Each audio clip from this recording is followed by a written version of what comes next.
Now, the coroner to the 7/7 inquest will report the findings of an exhaustive inquiry into the London bombings tomorrow. Once more, the focus will be on the radicalisation of the bombers' leader, Mohammed Sadiq Khan. Newsnight has an exclusive interview with a former colleague of Sadiq Khan, which sheds new light on the crucial years before the bombings when he was living in Leeds. Here's Richard Watson.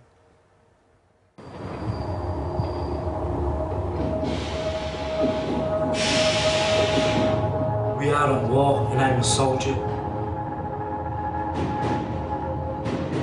Why did the London bombers follow a path of extreme violence? Who witnessed the early steps, the journey of the mind? We are 100% committed to the cause of Islam. We love death the way you love life. Newsnight has an exclusive interview with a man who knew the bombers well, a man who's told us about a mysterious Islamist radical who was central to the bombers' inner circle in Leeds. I thought it was mental. I thought it was really crackers, you know. It's outside of my sphere of experience. I was totally convinced that they were extremists in their views and beliefs.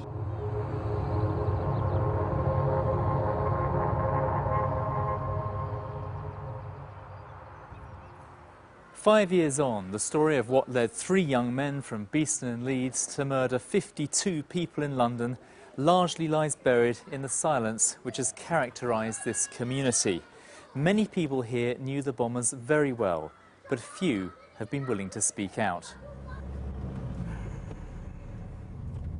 Very forward, very aggressive. This man did give evidence to the inquest via a video link. He fears reprisals for speaking out, so we agreed to mask his face for this report. And a group of other guys, Martin McDaid, he was also there.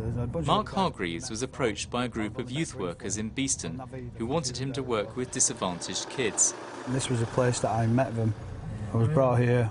That was the office in the front. The back here, with the bars on the windows, was the back of the building. And this room here with the bars on was where I was sat. What was it like in there? Dingy, dark. Yeah, we had a single strip light to provide light. There was no natural light in there.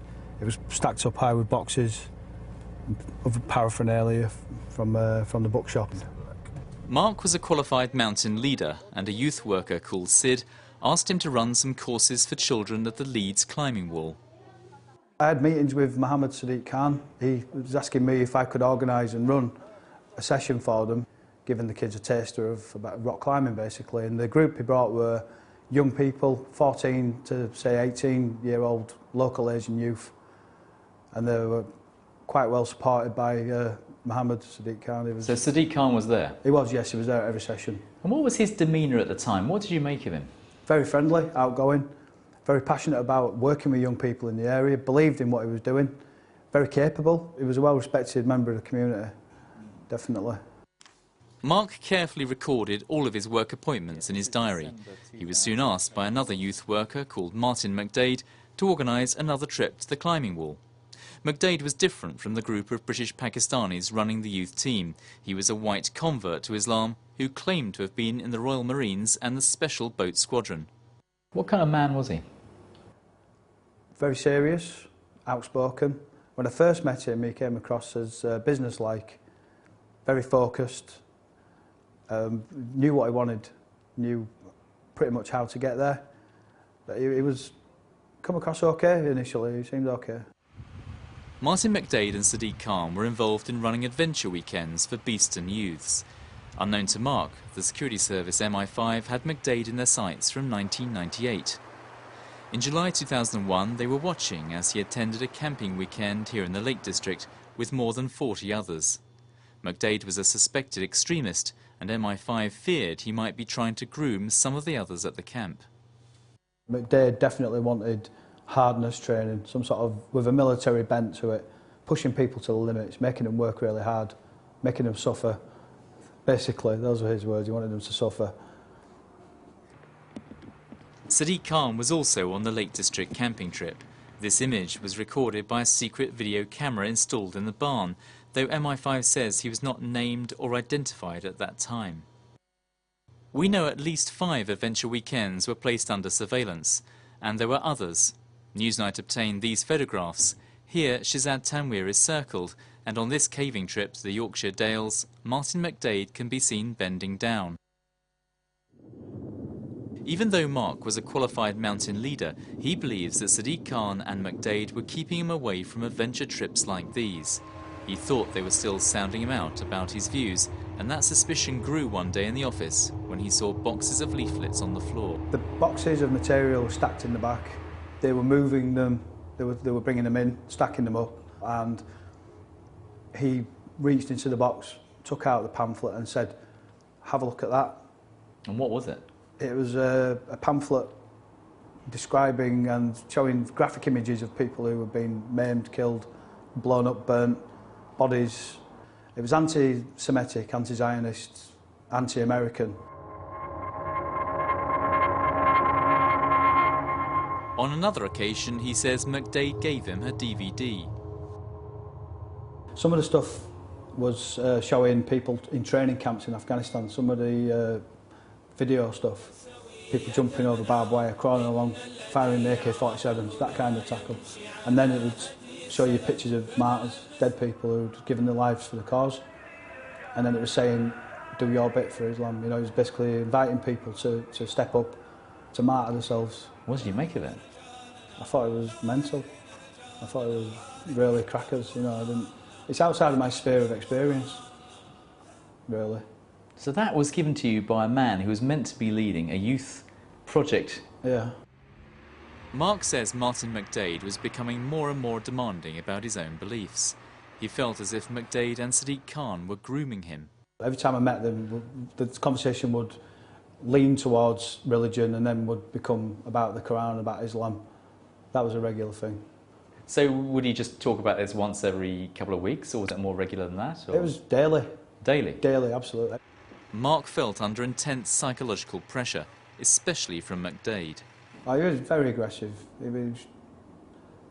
He would get close. He'd start to invade your personal space. He would and shout and froth a little bit at the mouth. Yeah. There were also audio cassettes that he'd play in the car that to me sounded like a call to arms. When I challenged him on this, of course, he told me that it was just passionate. The man's passionate about his beliefs. This was a preacher? Yeah, an Islamic preacher. Talking about what, roughly? About his brothers suffering and how the rest of the Muslims must stand up to defend their brothers.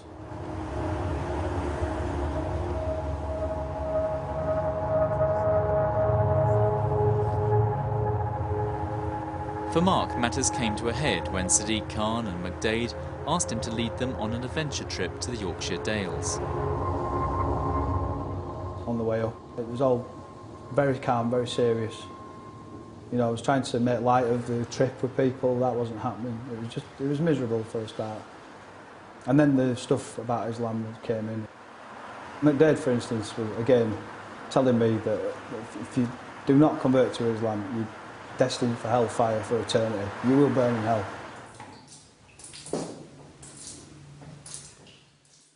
Once we arrived at the cave, they were excited, they were more relaxed. We'd spent an hour in the cave, by which point I've checked that everybody's comfortable. So I suggested that it would be a nice idea if we could switch off our headlights and experience the darkness and listen to the sounds of the cave.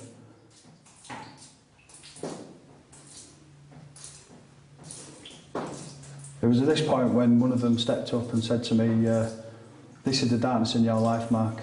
This is the darkness that you're experiencing without Islam, without Allah." Mark continued working with Sadiq Khan and McDaid throughout 2002, but he says their behaviour was increasingly strange. They told him they were planning to go on the Muslim pilgrimage to Hajj, which could have been a cover for travelling to Pakistan. One day they disappeared. I had no communication, no information to say when they were coming back. I was just left in the lurch, essentially. Now, the massive unprofessionalism, the pressure with the proselytism, the fact that my gut feeling was saying there's something distinctly wrong here, I just walked. I wondered if it was about converting people to Islam, if they had a different agenda completely, taking vulnerable young men, exposing them to literature, to extremist views, testing them, see how far they were prepared to go, and then grooming them with a view to, I don't know, perhaps sending them to Afghanistan.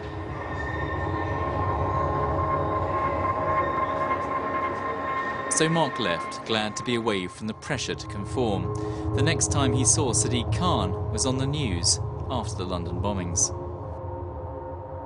So what has happened to Martin McDaid? Well, he disappeared from the Beeston area in 2005. Apparently shortly after this he was teaching English at a private school in Oman, but from there the trail goes cold. We did manage to contact his parents, who still live in Leeds, but they declined to say anything about their son. And the mystery surrounding Martin McDaid, though, has left many people in Beeston suspicious about his role. I've been told that he was very aggressive and he had some military experience. And then I've been told he vanished. Nobody knows, and we don't even know whether he was arrested by the police or not. He should be found, he should be traced, and we need to get to the bottom of this, why it happened and why at our doorstep. McDaid has previously denied preaching extremist ideology in a newspaper interview in 2005. A wealth of detail was disclosed to the coroner, who will report tomorrow, including the fact that at the time he was working with Martin McDaid in Beeston, Sadiq Khan had already trained in Afghanistan.